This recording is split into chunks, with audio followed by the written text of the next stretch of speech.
તમે પણ bride two બી છો તો આ એક મિસ્ટેક તમારો બ્રાઇડલ ગ્લો ખરાબ કરી શકે છે. ઘણી બધી બ્રાઇડ લાસ્ટ મોમેન્ટ સુધી સ્કિન ટ્રીટમેન્ટ કરાવતી નથી, પણ યાદ રાખો કે માત્ર 15 દિવસમાં બ્રાઇડલ ગ્લો આવતો નથી. જો તમને એકને સ્કાર અથવા તો અનવોન્ટેડ હેર જેવી કન્ડિશન છે તો એ માત્ર 15 દિવસમાં ટ્રીટ નથી થતી, એને ટ્રીટ થવા માટે ટાઈમ લાગે છે. એટલે જ તમારી બ્રાઇડલ ગ્લો જર્ની ઓછામાં ઓછી 6 મંથ્સ પહેલાં સ્ટાર્ટ કરવી જોઈએ. અને આ ટાઈમમાં protein rich diet, fruits, veggies, proper hydration અને ડૉક્ટરની સલાહ મુજબ પ્રોપર સપ્લિમેન્ટ લેવાનું શરૂ કરો.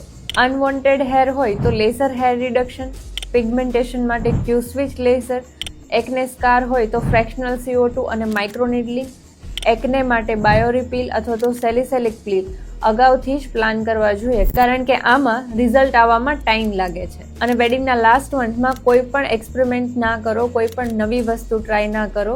ટ્રીટમેન્ટ પણ માઇલ્ડ જ પસંદ કરો, જેમ કે હાઇડ્રા ફેશિયલ, મેડીફેશિયલ કે પાર્ટી પીલ.